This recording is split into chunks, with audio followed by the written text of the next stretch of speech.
gigante desperdiçado. Isso é desesperador. Isso é desesperador. Um cara falou, dá pra afirmar que essa parte dos brasileiros tem com o Bolsonaro é uma síndrome de Estocolmo? Eu não sei, cara. Porque o Bolsonaro nem é forte como um sequestrador, a ponto de manter a pessoa num cativeiro e a pessoa desenvolver como um ato de sobrevivência uma paixão pelo sequestrador. Não é nem isso. Quem tem síndrome de Estocolmo, às vezes é o Bolsonaro pelo Xandão. O brasileiro... Olha, eu já tentei, eu já formulei, já escrevi artigos. O brasileiro projetou uma figura do Bolsonaro, um meme do Bolsonaro, que é o Bolsonaro das redes sociais. Existe um meme do Bolsonaro, que ele tá com óculos, né? Turn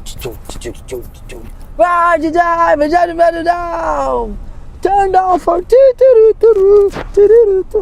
Aí as pessoas inventaram esse personagem com óculos, que tipo, ele fala verdades, ele é brabo, ele enfrenta o sistema. E era mentira. Aquilo era um personagem, que é um meme. É um meme de internet. Memes têm funções meméticas, eles não governam.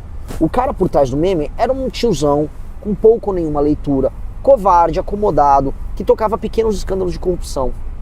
Aí ele fez o que um cara covarde faz. Ele era tão fraco que, pô, ele não sabia como governar, ele chamou os chefes dele. Que o Bolsonaro era um cara que trabalhava para o Maltino do Centro, ele trabalhava para o Roberto Jefferson, que foi presidente do PTB, ele trabalhava para o Valdemar, que era presidente do PR, depois PL, ele trabalhava para o Ciro Nogueira, que era do PP, foi líder dele, ele trabalhou para... Ele foi do PFL, né, do DEM. Então ele foi atrás desses caras, o Onyx Lorenzoni, que era do antigo PFL, que é do antigo DEM, que era do atual União Brasil. Ele foi atrás dessa turma que mandava nele, aí ele deu um governo para esses caras. Porque ele mesmo não sabia o que estava fazendo ali. Era uma atividade muito complexa para um homem que não era muito inteligente. Então ele chega no poder e aí ele... Quem eu vou confiar? Pô, quem cuidou de mim? Vem Valdemar, vem Bob Jeff. E aí ele entregou o governo para esses caras. E aí ele deu um governo para você. Porque era isso. Então assim, ele era um incapaz. Um incapaz. E o filho dele é um pouco menos incapaz. Só que o filho dele, assim como ele, é um cara imoral. Então o que o filho dele fez? Fez negócio. Fez business, virou senador e foi fazer negócio. Por isso que, cara, as pessoas esquecem, um dos filhos dele, o Jair Renan, tinha um escritório de lobby em Brasília. Sim. O Jair Renan, sabe, 18, 19, 20 anos, tinha um escritório de lobby. Como que o moleque tem um escritório de lobby? Óbvio que o Jair Renan era um laranja e aquele escritório era usado para eles tocarem atividades de lobby pro Jair. E aí as pessoas iam falar, imagina, escritório de lobby do filho... E aí a galera reclamando, não, mas o filho do Cássio Nunes... Ele tem, mal se formou, ele tem contratos multimilionários. Sim, o Jair Renan também tinha um escritório de lobby. O Flávio, mesma coisa, era lobista. O Eduardo Bolsonaro veio fazer lobby, acho que foi pra AT&T aqui no Brasil. Só checar aí, acho que o lobby do 5G americano. Aqui, ó, após receber carro de presente, aí Renan atua pra fazer lobby. É lobista. Ganhava carro, recebia a visita de empresários no seu gabinete, que depois iam... Os caras iam primeiro no escritório dele, né? E depois iam ter acesso ao pai dele. E aí, galera, o que acontece? O Bolsonaro pegou uma galera que entrou nas redes sociais de maneira muito tardia. Por exemplo, as pessoas que entraram em 2014, 15, 16, 17, 18. Em geral, senhores de idade e classe média. Essas pessoas entraram na internet ali. Nas redes sociais, eu digo. Sim. Aí, cara, essa pessoa chegava um meme e ele... Nossa, esse cara tá falando verdades. Aí, cara, gerou um imprint. A pessoa se apaixonou por aquela imagem e tá apaixonada há 10 anos, até agora. Começa a haver uma desilusão, um cansaço de material e tal. Mas, né, a gente vive as consequências disso. O Lula, vamos agora falar do Lula. A pesquisa mostra que o Lula tá desgastado como liderança. O Lula é uma liderança que ele teve um ciclo, e o ciclo dele, o ciclo político do PT acaba no impeachment da Dilma e na prisão do Lula. O ciclo natural termina ali. O Lula como o pai dos pobres, que dá muito dinheiro para os mais pobres lá com o Bolsa Família, há um processo de bancarização que já vinha oriundo do governo anterior, há um crescimento econômico que no início era oriundo dessa bancarização, de uma espécie de formalização econômica de uma série de pessoas, que depois vira também apenas consequências bundas commodities, aumentos de gastos governamentais. Lá para 2012, 2013, já com a Dilma no poder, esse modelo quebra, vem as manifestações de 13, escândalos de corrupção, Dilma cai. Então o ciclo do PT acaba ali. Mas duas coisas aconteceram.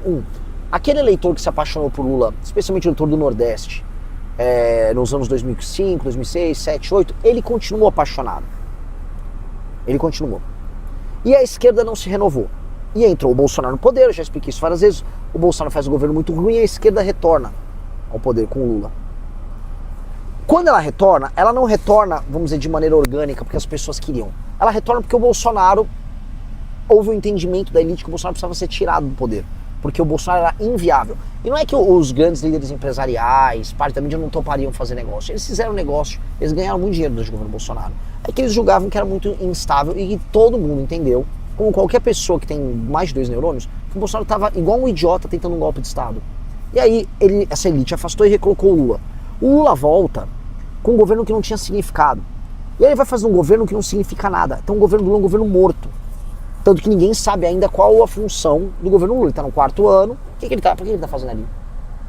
Aumentando imposto, dando vale gás, dando pé de meia. Veja, um governo de pé de meia, vale gás, passeios internacionais com a Janja, COP30. Qual é a marca desse governo? Esse governo não tem marca nenhuma. Esse governo foi um fracasso. E aí o Lula está perdendo a sua autoridade junto aos mais jovens. E aí entra na notícia do Metrópolis. Os filhos dos eleitores deles no Nordeste gostam de mim. Vou falar uma triste fato, mas temos que falar. Gostam do Nicolas. Eles não gostam do Lula. Por quê? Porque o filho da mulher do Bolsa Familiar não arruma emprego, não ganha dinheiro, vê que em outros lugares do Brasil as pessoas estão prosperando e ele não, vê que o Comando Vermelho assalta ele, não quer viver do Bolsa Família. Então esse cara quer ir embora. E aí o Lula percebe isso. Tá aqui, manchete. Eu sou um problema pra campanha do Lula, porque eu tô arrancando o eleitor jovem dele. E eu tô roubando o eleitor jovem desse vagabundo do Lula. Desse projeto podre, desse manicômio teórico que é o petismo. Tô arrancando o eleitor desse vagabundo, sim. Dele, da esposa dele e de todos os teóricos do absurdo que compõem esse partido chamado PT. E aí o Lula, né, cansado, entendendo que é um cansaço, é uma estafa mental, uma estafa criativa, é uma estafa existencial. O Lula tem mais de 80 anos e ele poderia, veja, se houvesse vitalidade no projeto do PT, se houvesse um horizonte para as esquerdas, uma janela histórica para elas, ele poderia tentar. Não há. Então não há vitalidade ideológica, criativa, física nem mental. O Lula tá cansado, a rejeição vem aumentando e o eleitor dele lentamente vem traindo ele. Então o Lula, entendeu? Tá desaparecendo. O lulismo é um fenômeno em queda. É um fenômeno declinante. Por ser um fenômeno declinante, aí, né, começam, então o Boulos quer virar o sucessor do Lula, o Haddad quer virar e tal, beleza, entendi. Mas é um fenômeno declinante. E é um fenômeno declinante que, entretanto, está deixando, né, assim como herança, um país em frangalhos. O arcabouço fiscal do Haddad está colocando o país em frangalhos, a rota de aumento da dívida está colocando o Brasil em frangalhos, a reforma tributária ficou complicada e está ficando cara para as pessoas. O aumento dos impostos no Brasil são inexplicáveis na cabeça das pessoas. O fechamento da economia brasileira, essa tributação sobre, inclusive, bens de capital que são necessários para industrializar o Brasil, também. Taxaram microprocessador, estão taxando tudo, taxando computador. Você não pode nem montar uma empresa de tecnologia aqui que você vai comprar os insumos fora e é taxado, nem produz nada aqui. O modelo econômico que eles já legaram pra gente é horrível. Aí essas leis misândricas, o combate à luta contra o crime. O Lula o Lula acabou com uma geração.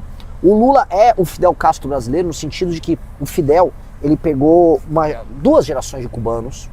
O Fidel é um ditador ali, dos anos 60 até os anos 2000, poucos. Né? É muito tempo. O Lula pegou uma geração, ele pegou a minha geração e a geração X. E ele acabou com essa geração. A nossa geração foi acabada pelo Lula, pelo petismo. O petismo pegou a chance que o Brasil tinha para se tornar um país desenvolvido e ele acabou com isso. Esse vagabundo fez isso. E aí você tem gente que defende ele na imprensa e tal. Eu rodo o Brasil, já não vejo tanto. Os jornalistas mesmo já se cansaram. Por isso que é um cansaço de material, um cansaço na esquerda. Ainda mais um cansaço, né? Um cansaço ligado a essa falta de perspectiva da esquerda. O que a esquerda tem a propor? O que a esquerda tem nada para propor? E aí eu olho, né, que a esquerda ela se alia à China em termos de geopolítica, mas eu falo, mas o que a China está fazendo em termos econômicos? Eu imitaria quase tudo do que a China faz. Quase tudo. Investimento em tecnologia, geração de poupança. A China, imagina, ela cobra uns juros baixos, investe pra caramba, as pessoas fazem poupança na China, focam nas pessoas trabalhar, não focam em dar auxílio. Um estado bem mais enxuto, amigo do trabalhador. A China, ela tem um sindicato, ela tem unicidade sindical. Tem. Agora, ela pega a unicidade sindical para não deixar o sindicato ferrar o empresário. Aí é beleza. Aí eu quero unicidade sindical com o governo controlando o sindicato e o sindicato sendo praticamente um amigo de quem trabalha e produz. Porra! Com leis trabalhistas super flexíveis. Beleza. Maravilhosa a situação chinesa. Maravilhosa. Então a gente não imita o que tem de bom na China. A gente só imita o que tem, vamos dizer, nem sei o que de pior que é, a política externa da China. Não imita nada, fala do Vietnã, não imita o Vietnã em nada. O Brasil é uma desgraça, o Brasil é legado para esses caras, é uma desgraça.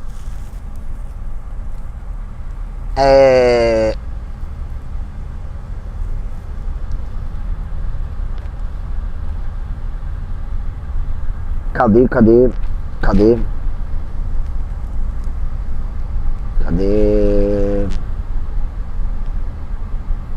Um cara, votar no Renan é uma coisa, agora acreditar mesmo que ele vai ganhar é outra, na moral mesmo, não se iludam. Não. Até porque, né, o Milei, ele é um cachorro, ele não é um presidente da Argentina. Alguém sempre começou do zero. É uma eleição em 2 turnos, meu querido amigo. Uma eleição em 2 turnos. O Dória ganhou em primeiro turno uma eleição para prefeito de São Paulo, começando com 1%. No ano da eleição, na verdade 2% no ano da eleição. Eu tô com quase 5%. O russomano tinha 30%, 40%, caiu pra nada.